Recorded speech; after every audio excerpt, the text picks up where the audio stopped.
from the point where we stopped yesterday.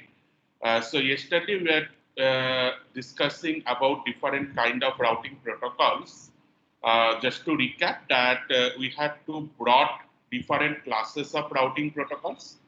The routing protocols that run within an autonomous system and the routing protocols that run between the autonomous systems. So accordingly, we have intra-AS or intra-domain routing protocols and inter-domain or inter-AS routing protocols. So initially, we started discussing about the intra-AS routing protocol, and there we will see that there are actually different type of routing protocols which can be available for forwarding a packet within an autonomous system. And in that context, we have started discussing about the distance vector routing protocol. We have in the yesterday's class, we have discussed about the broadly how distance vector protocol works by exploiting the centralized version of the Bellman Ford algorithm and then tweaking it based on the requirement of a real network. And we talked with an example that what distance vector means and what are the kind of convergence criteria for the distance vector routing protocol. So from that particular point, we will start today discussing about what are the kind of limitations for such kind of distance vector routing protocol, and then we will move to the next class of routing protocol, which is called the link state routing protocol. Now, in case of distance vector routing protocol, what broadly we have seen that to run the Bellman-Ford algorithm in a distributed setup, where every individual node do not have the information about the global internet connectivity, they share their current routing information through a vector called a distance vector. So the distance vector looks something like this, where every node prepares a vector containing the shortest path to all other known nodes in the network, and the next hop through which it can reach to that known node. So for example, the distance vector for node A looks something like this. So from A to S, you have a path cost of 8 and the next hop is S. From A to A, direct connection. From A to B, it is 9 and the next hop is C. From A to C, it is 6 and the next hop is C. And that way, the complete distance vector protocol works by forming this distance vector and sharing this distance vector across the neighboring nodes. So when node S receives the distance vector information from node A, it updates its own distance vector information and accordingly updates its own routing table. So that way the dynamicity in the network is basically maintained. Now, with this kind of routing protocol, one major issue that we face is when the nodes dynamically joins or leaves the network. Well, and the particular problem is known in the literature as count to infinity problem. So what is this count to infinity problem? So assume that I have a link like this, that A, B, C, D, E, and A to B is connected, then B to C is connected, C to D is connected, and D to E is connected. That means it is a kind of chain, okay? So initially assume that this A to B link was not there, and this A to B links comes up. Now, when this A to B links comes up, during that time, after the node B finds out that it has a path towards A and assume that the cost of each of these link is 1. Now, when node B finds out that it has a path to A or a direct link to A, node B exchange that information with its neighbor. So node B sets up its distance vector as 1 towards A and share that information with its neighbors.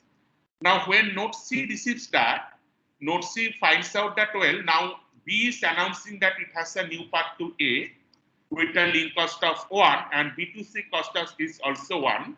So C updates its path towards A as a next hop towards B with a path cost of C. And then C broadcasts this distance vector information. Now D receives it. Once D receives it, this finds out that, well, C announces a path towards A with a link cost of 2. So D updates its local vector saying that, well, it has a path to A with a link cost of 3. Then D broadcasts it, it goes to E. And similarly, after the 4 exchange of distance vector routing information, E updates its cost towards A or its paths towards A. The path cost as 4 and the next hop as D. So that way, in case of distance vector routing protocol, we see that whenever a new link is coming up, this information gets propagated, and after n number of exchanges, n number of nodes in a linear chain, they get the information. But let us see what happens in the other way around. Well, so say the node A to B link was there, and now node A to B links gets down. Okay, so the links gets broken. Now, initially, when the link was there, B was announcing that, well, I have a direct connection to A with a cost of 1. C announces that, well, I have a connection to A with cost 2. D announces that I have a connection to A with cost 3. And E announces that I have a cost to A with next hop as D. Well, so that was my initial configuration. And one thing you must remember that whenever these distance vectors informations are updated, as we have mentioned in the last class while talking about the convergence criteria, that these informations are exchanged asynchronously. That means every node, whenever they finds out that there is an update in the local distance vector information or the local routing table, they broadcast that information to its neighbor. Well, now here, say A to B links goes down. But when A to B links goes down, B finds out that, well, I do not have now a direct connection to A, but C announces that it has a connection to A with a cost of 2. But remember that C has not received the information that A to B link is down.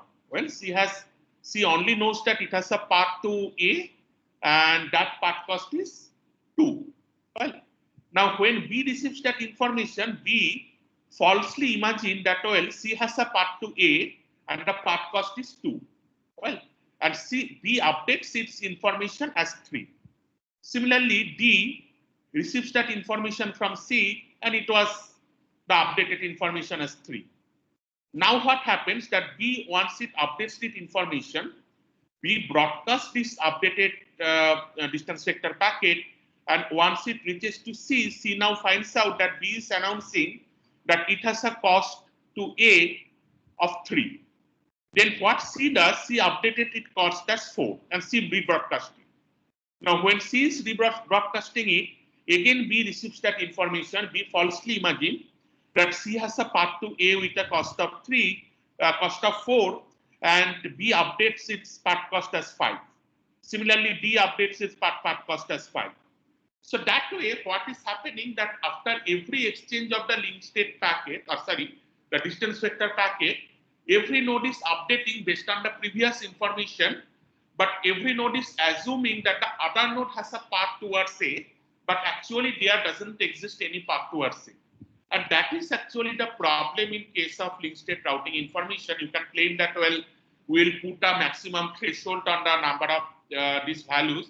So for example, at every iteration of the link state packets, this value will get increased, and once it exceeds certain threshold, I will announce that the path is broken or path is down. But that takes some time to get propagated. And that way, what we see in case of distance vector routing information, that the good information gets propagated quickly, but the bad information, that means whenever a link goes down, that information takes time to propagate it in the network.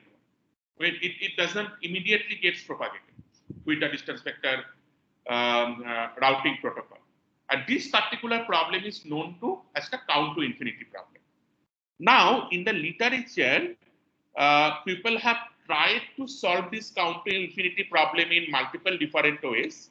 One of the solutions, something is called the split horizon. So the split horizon solution, it says that the routing information is prevented from exiting the router on an interface to which the information was received. So for example, in the previous example, C has received the information from B. So whatever information C has received from B, C does not propagate that information further to D.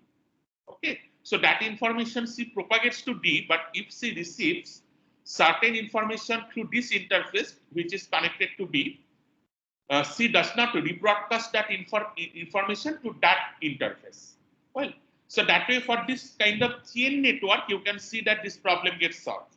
Well, so if you do not broadcast this information from C to B, then B will not get that wrong information, and B will see that there is no path towards A, and B will announce that, well, the path is broken. But the problem with the second split horizon solution is that, I'm not going to the details, but if you try to generate a triangle network, you will see that this kind of split horizon solution is not working, that kind of network. So in a chain network, although that works, but in a network which has a kind of cycle, in that kind of network, the split horizon solution does not work. And that way, then people have proposed another solution which is called a Poisson reverse. What is Poisson reverse? The Poisson reverse basically says, rather than not announcing any information, you announce that the path is unreachable. Well, so you provide certain information saying that through this particular link, the path is unreachable. Well, say it basically says that all known networks are advertised in each routing update. However, those networks learned through a specific interface are advertised as unreachable in the routing announcement sent out to that interface.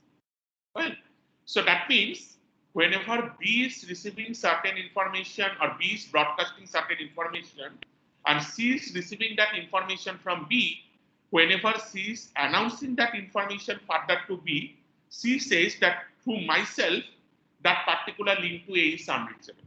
Okay, so in case of split horizon, you are not announcing any information, you are just abstaining from announcing information through the interface through which you had received the information. But in case of Poisson reverse, you are announcing a negative information saying that through this particular interface, this node A is unreachable. Okay, you are providing certain information rather than abstaining for providing any information. But again, if you use this kind of solution like Poisson reverse, first of all, this kind of solution adds up cost. You need to, means in case of a standard distance vector routing protocol, you can directly broadcast your local routing table as a distance vector. Here you need to process the local routing table, and not only that, you need to remember which information is received through what interface. Well, so that way it will add up additional processing cost in the router. That is one reason that you need to separate the route broadcast at different interface. So different information will be broadcast at different interface. So you need certain kind of processing. So that is one thing. The second thing is that people have found out that there exists certain kind of network topology for which even the split horizon of the Poisson reverse, none of them works.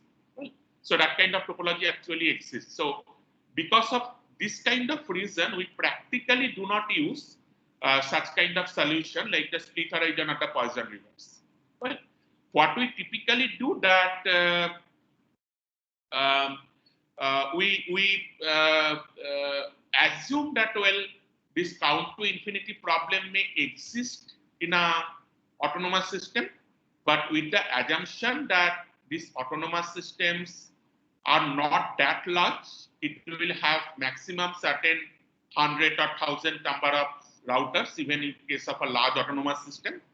And in an autonomous system, you limit the number of hops that a packet can propagate. So typically in a routing information protocol, the RIP, the protocol version of the distance vector routing idea, it limits the diameter of an autonomous system as a maximum of 15 hops. That means a packet may propagate up to 15 hops.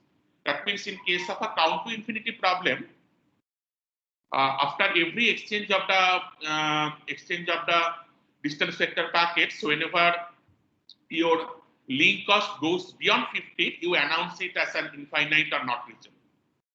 Well, that is one thing that limits the size of an autonomous system, typically up to 15 hops.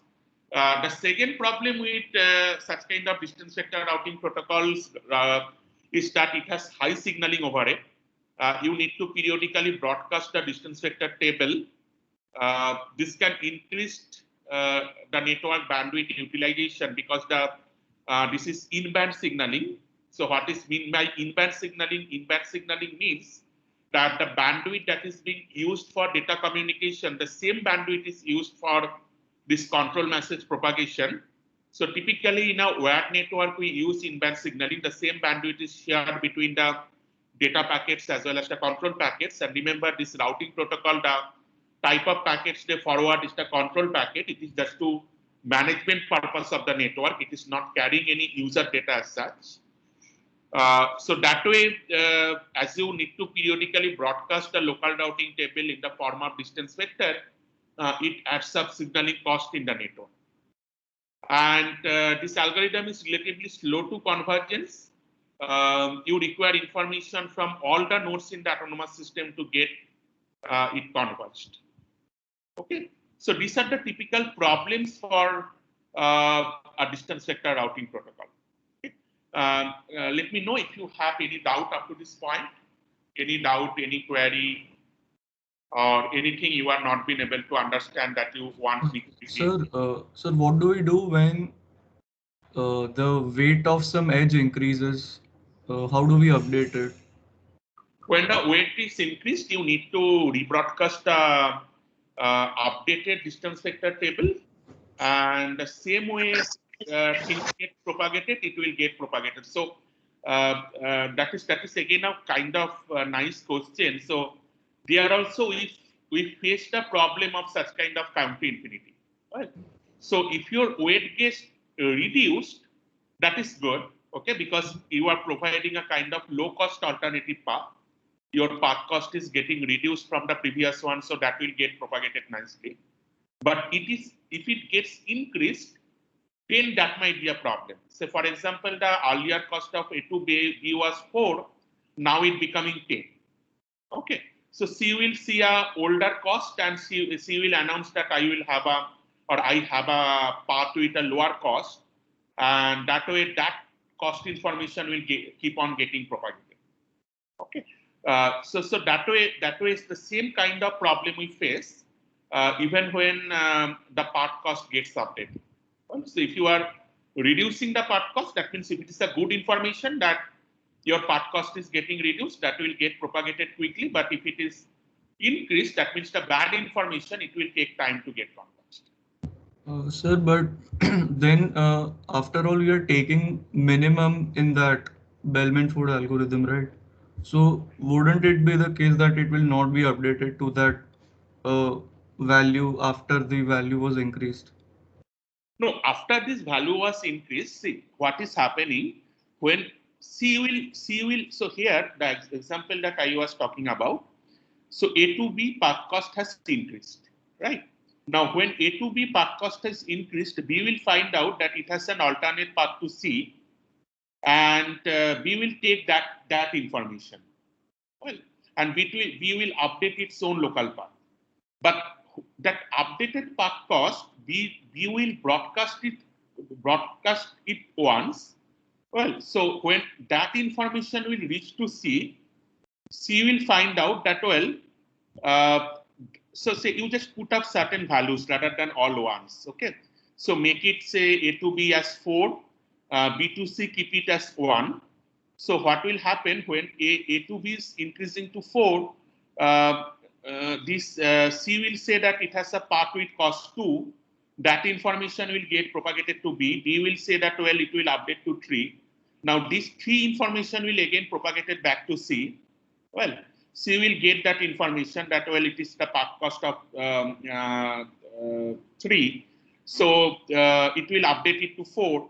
Then 4 will get propagated. So when 4 is getting propagated, we will find out that, well, now the updated cost via C is 4 plus 1 equal to 5. But I have a direct connection of link cost of 4, so it will converge to 4. Okay, so in successive iteration, it is getting increased, and once that increased value gets more than the original link cost, it will converge at that point. Got it? Okay, sir. Okay. Yeah. Right.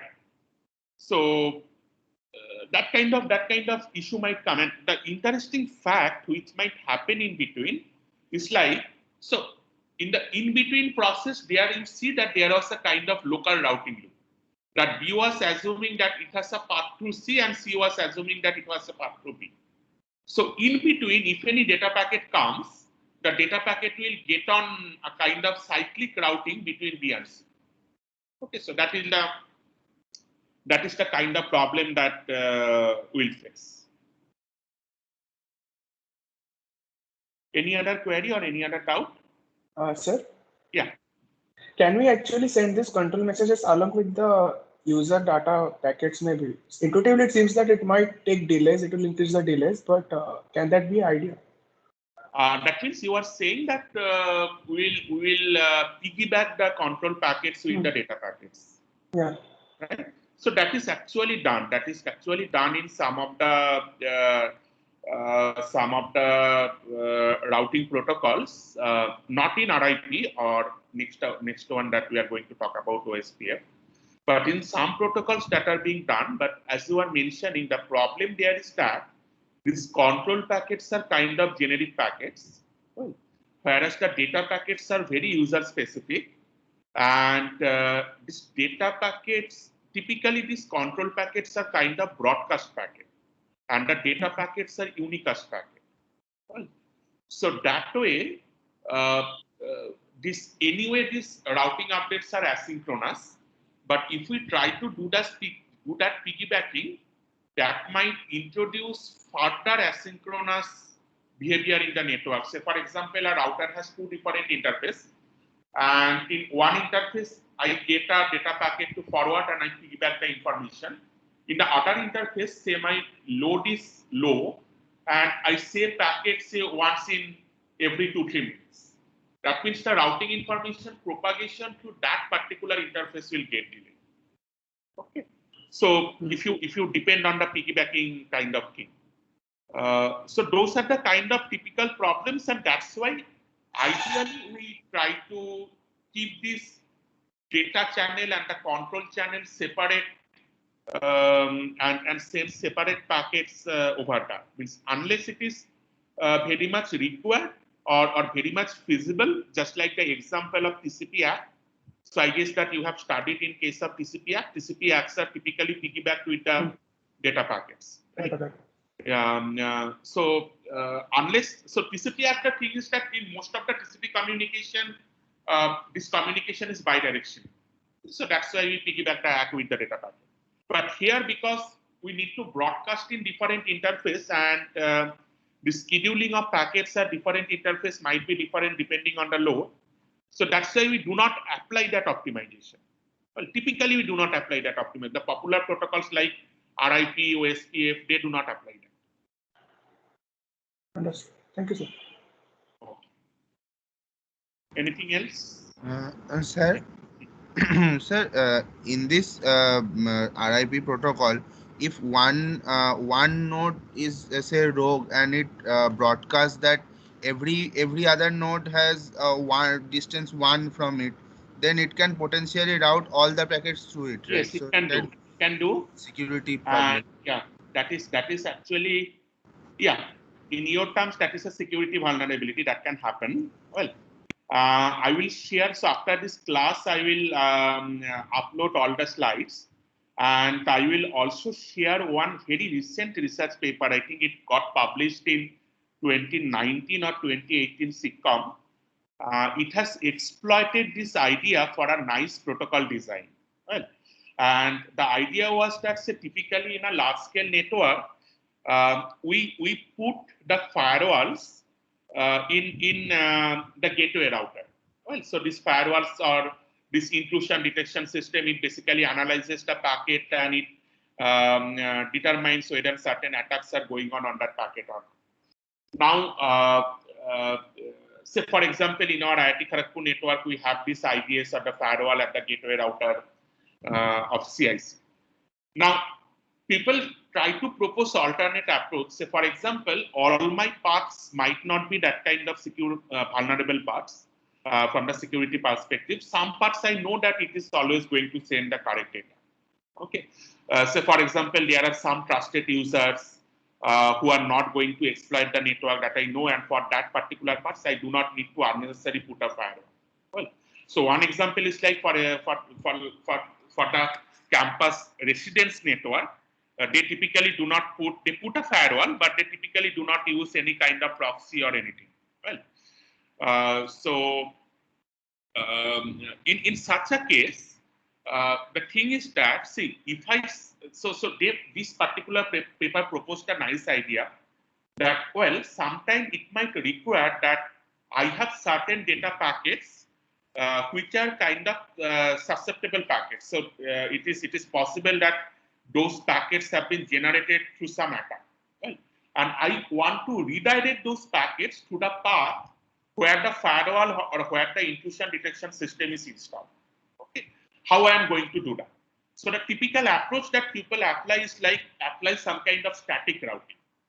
Well, so you apply the static routing rules and accordingly forward the path. But the problem with static routing is that, well, you need to do the configurations every time, and then once your objective is met, you need to again reconfigure it.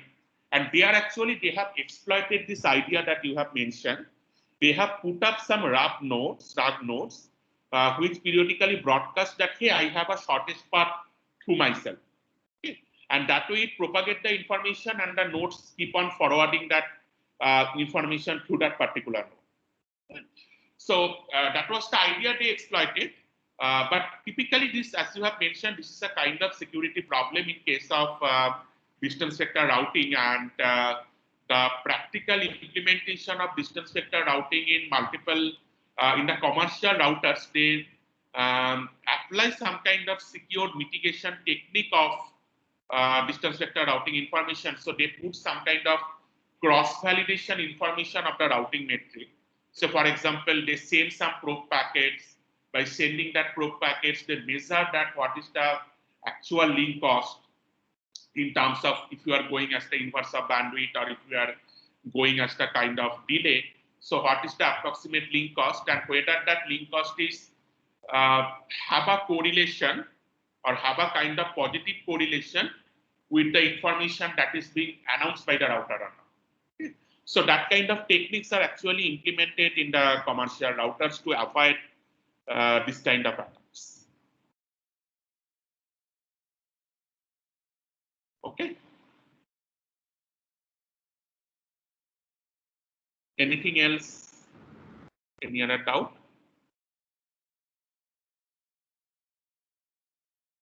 Okay, fine. So now let us move towards the next routing protocol or the next class of routing protocol, which we call as the link state routing. So we have seen the limitation of the distance vector routing. The problem of the distance vector routing is that you need to periodically broadcast this distance vector information. So in link state routing, it was a kind of lighter protocol compared to distance vector routing.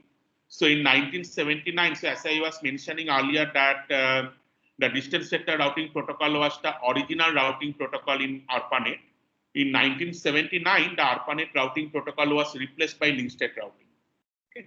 As an impact to this count to infinity problem or the convergence problem that was there in distance vector routing. So the corresponding routing protocol which was developed based on the idea of link state routing is called the OSPF, Open Shortest Path First.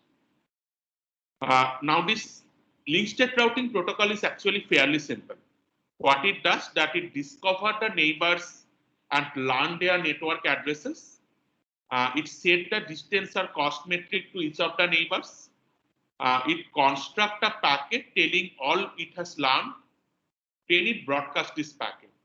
So every router periodically learns the link state of the network graph. So it is something like that. I will just find out the information about my neighbor, and once I'm getting the information about my neighbor, I will broadcast that information to form a linked state graph. Now, once you have that linked state graph, you compute the shortest path to every other router. Now, why we have moved from the distance vector routing to the linked state routing? Okay. So let us discuss a bit about this philosophy. And so that is the kind of the interesting design choice that we have. Now, the main problem of the distance vector routing protocol that we have experienced is the count to infinity problem. And why that count to infinity problem was happening? The count to infinity problem was happening because we have designed a distributed version of the Bellman-Ford algorithm. And while designing the distributed version of the Bellman-Ford algorithm, we have actually reversed the information forwarding direction. So you remember that in case of centralized distance vector routing protocol, you are going to find out the shortest path from the sink or the destination to all other nodes. But here, in case of practical implementation of the distributed version of the Bellman-Ford algorithm, you are doing the reverse. You are actually finding out the shortest path from all other nodes to the sink. Okay. So because of this kind of reversion, which is more practical from the practical implementation point of view, or more robust from the practical implementation point of view, because that centralized version of the Bellman-Ford algorithm we cannot implement directly. If we try to implement directly, if I just try to find out the shortest path from the destination node to all other nodes, what I have to do that the destination node will broadcast certain information. Based on that, the other nodes need to recompute and they need to propagate back that information to the destination node, and that way there will be multiple round of message exchanges that will happen, and we cannot use simple broadcast, and the overall signaling overhead will be significantly high if we are going to directly implement the centralized idea of the distance vector out, centralized idea of the Bellman-Ford algorithm in case of distance vector out. So that's why from the implementation perspective we have done that rather than computing the shortest path from the destination to all other nodes, we have computed the shortest path from all other nodes to the destination. Okay. Now here comes the things, like whenever you are doing that reversal, the problem is that you are now relying the information that you are received from other nodes. Okay.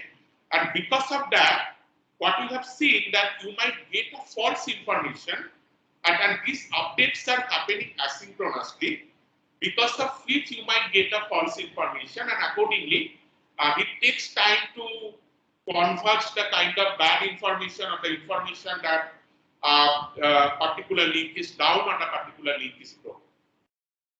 Okay, so that was the problem. Now, how to solve this problem? So what the ARPANET engineers have thought of?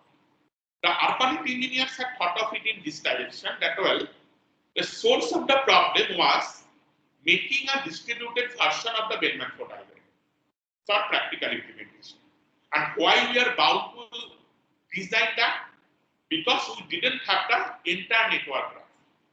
Well, but what if somehow we can generate the entire network graph, and then in a centralized way, I will try to apply the shortest path algorithm on that network. Okay. So this idea had given the part of this linked state routing protocol. So these things I am just mentioning this from the basic idea, the code idea. Actually, that your textbook does not mention that.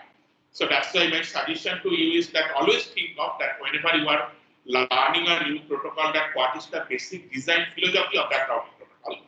Well, so typically in the textbook you will find out they just provide the packet format of this OSPF packet or the RIP packets.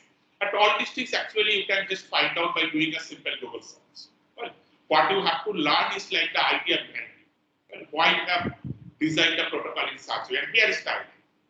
That the core of the problem was that I didn't have the entire network graph, and I had to use a distributed version, and in that distributed variant, we need to tweak something because of which it given rise to the problem of count to infinity. So let us think of in that direction that what if we generate the complete network graph. And that was the idea behind link state routing protocol. So what you do, that you find your neighborhood information. Now once you are finding your neighborhood information, every node will periodically keep on broadcast that neighborhood information in the form of link state packets. Now once you are getting that neighborhood information, based on the neighborhood information from all the nodes, that means by combine all the link state packets which are getting broadcasted in the network, you can find out the network. Okay, so here is the kind of example. So whenever a router is booted, it first learn about the neighbors. So how does it learn about the neighbors? It basically broadcasts a hello packet on each point-to-point line. So in each of its interface, it broadcasts a hello packet. Well, so here actually use the broadcast IP address. So I think you have learned about the broadcast IP address earlier. So here is a use case where we apply broadcast IP address. Now,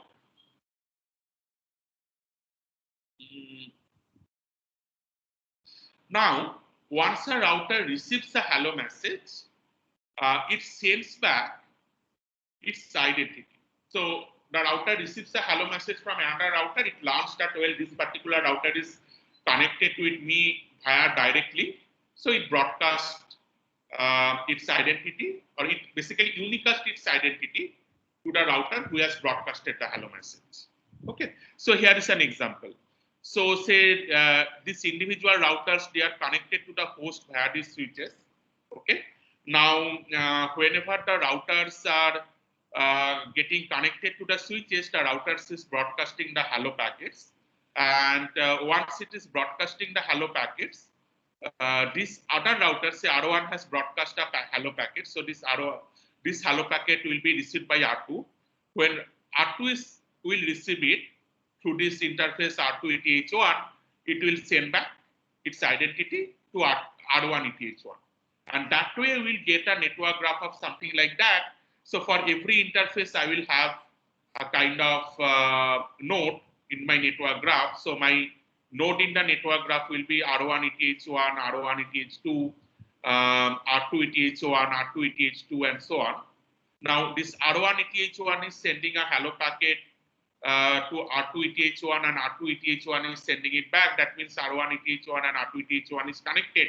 So we'll have a link between R1 ETH1 and R2 ETH1. Okay, so that way we'll establish the edges between every nodes in the network, and that way we'll form the network graph based on this hello packet exchange. Now, once I am doing this, means I'm finding out this neighborhood information. Another thing I have to do, that I need to apply some kind of link cost information. Okay. So each link is assigned to it a link cost or distance. So distance can be hop count, or the link cost can be the delay, which is used as the routing metric to find out the shortest path.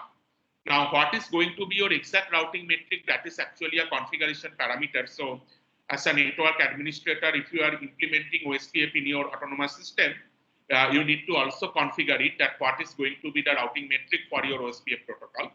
Well, a standard approach of doing that, and that is actually the default approach in case of OSPF, is to use the inverse of the link bandwidth.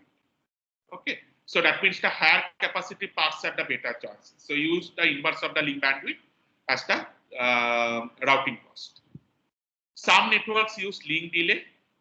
So these link delays are computed based on one particular packet called ICMP echo. So ICMP is Internet Control Messaging Protocol. Maybe in the next class, we'll talk about the details of this ICMP. So these ICMP packets are broadcasted periodically from the IP layer for the network management purpose. And here is an example of one of the ICMP packets, that is the ICMP echo packet. So every node sends an ICMP echo packet, and once a node receives an ICMP echo packet, it replies back with an ICMP echo reply. Now, by calculating the time difference between ICMP echo and ICMP echo request and echo reply, you can find out the RTT of the link. and RTT divided by 2 will be the one-way delay. So that way, using ICMP packet, you can compute the link delay, and the link delay can also be assigned as the kind of link cost. And as I was mentioning, that this kind of things are basically configured by the network administrators while you are configuring the routing protocol for your autonomous system. Now, once you have built up the link cost and the neighborhood information, you build up the link state packet. What are these link state packets? So here is an example. Say in the left-hand side, I have a network graph with the cost of every edges that was computed based on one of the earlier methods that I have mentioned. And the link state packets look something like this. For example, for node A finds out that B and E are its neighbor, and the cost of B is 4 and the cost of E is 5. So it puts up the information is equal to B4 and E5. Okay, so that way you construct a link state packet for node A. Similarly, for the link state packet of node B will be B has a connectivity to A, C, and F. So B has a B to A has a cost of 4. Then C has a cost of 2, and F has a cost of 6. Okay. So that way, individual node have their own cost, and that way you construct the link state packet from node B. Now you see that if I broadcast all these link state packet, and the similar way the link state packets are being generated for node C, D, E, and F. Now, if you get all these link state packets, you can actually compute the entire network, right?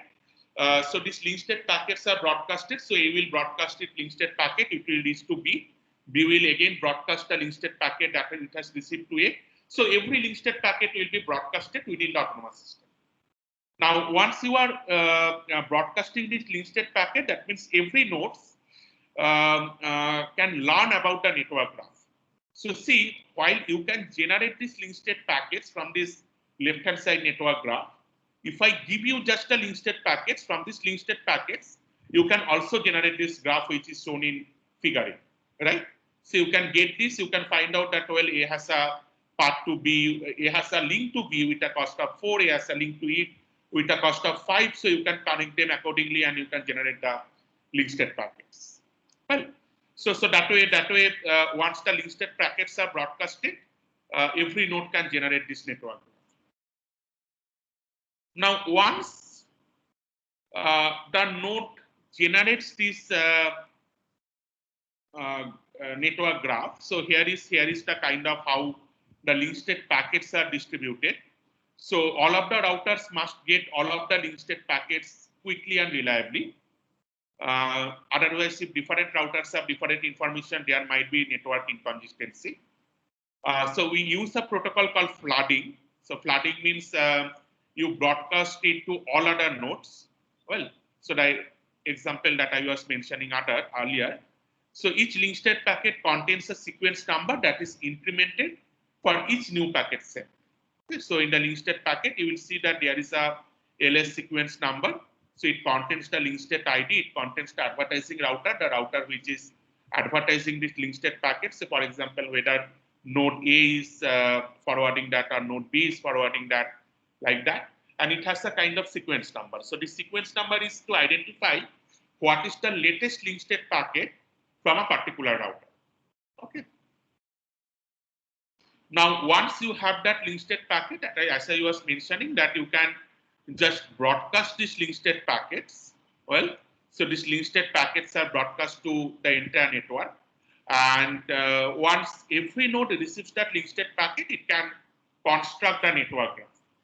Well, so the network graph is constructed in this way. It checks the sequence number. If the sequence number is higher than the last observed link state packet, then it is accepted. Otherwise, it is discarded.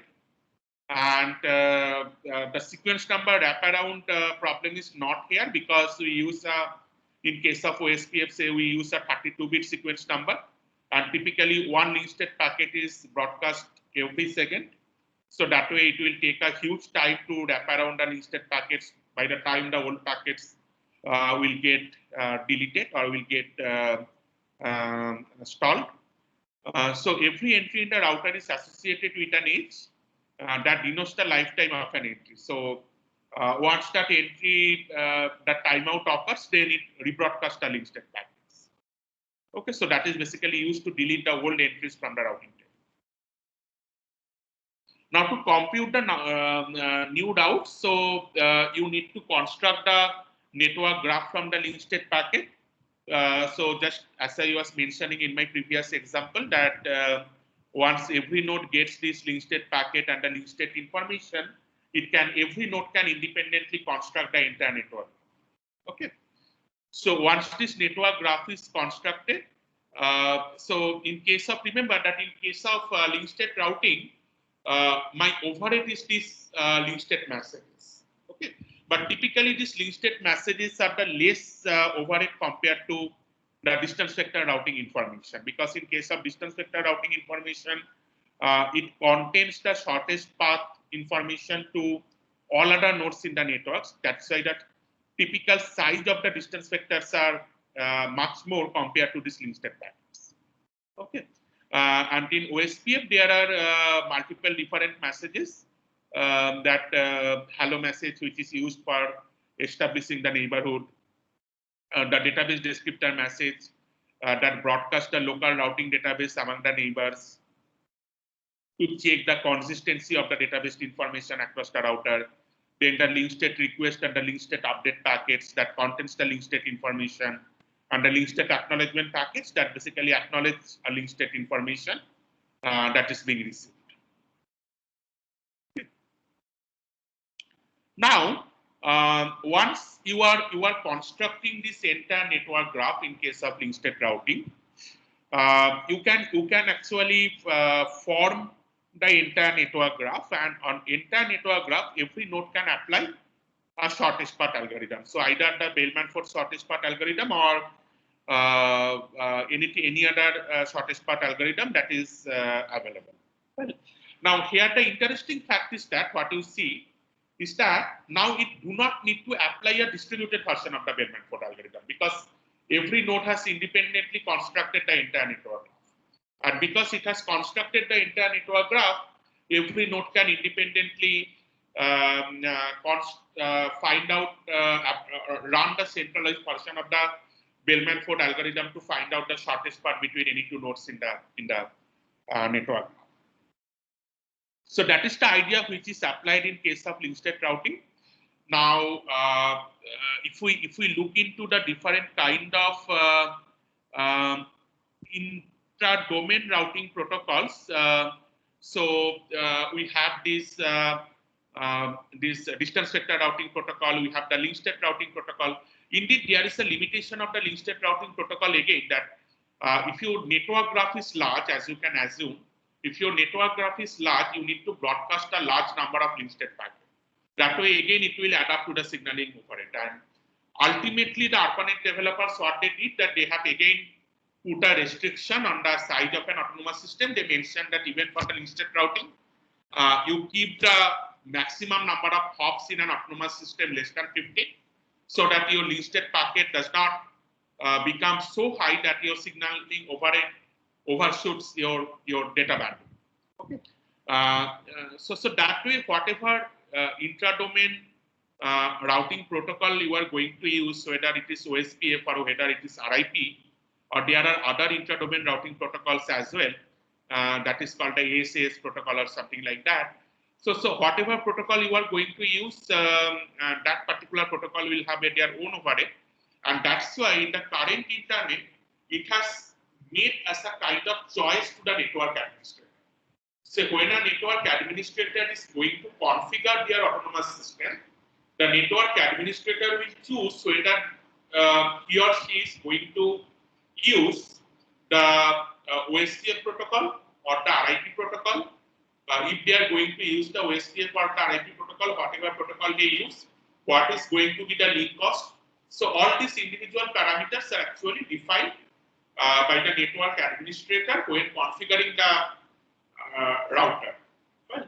So later on we'll see that actually adds up the overhead to the network administrators, because now the network administrator has a huge task of configuring a router, and whenever you are going to procure a commercial router from, say, any of the enterprise like Cisco, Netgear, HP, whatever, you will see that every router comes with a kind of 1000-page booklet that contains the detailed configuration information about that router. Okay. And all this configuration overhead comes from configuring different routing protocol that you need to mention, that whether you are going to use the RIP protocol or whether you are going to use the OSPF protocol within your autonomous system, and what is going to be your link cost. And interestingly, this configuration across all the routers within your autonomous system needs to be set. But you see that this particular choice does not affect my global routing. So certain autonomous system may use OSPF, another autonomous system may use RIP. So that way, whenever you are sending the end-to-end protocol, end-to-end packet, and your packet is getting traversed through multiple autonomous systems, it might happen that within one autonomous system it has used RIP, within another autonomous system it has used OSPF. Okay, so that might also happen, and that typically happens in a practical network. Right? So we'll see that how we are actually going to interconnect different autonomous systems together with the help of this inter-domain routing protocol or the border gateway protocol. And that way the entire internet routing will be clear to you, that how we are sending packets within an autonomous system and how we are sending packets from one autonomous system to the next. Okay, so any doubt up to this point in link state routing or in the entire intra-domain routing protocols?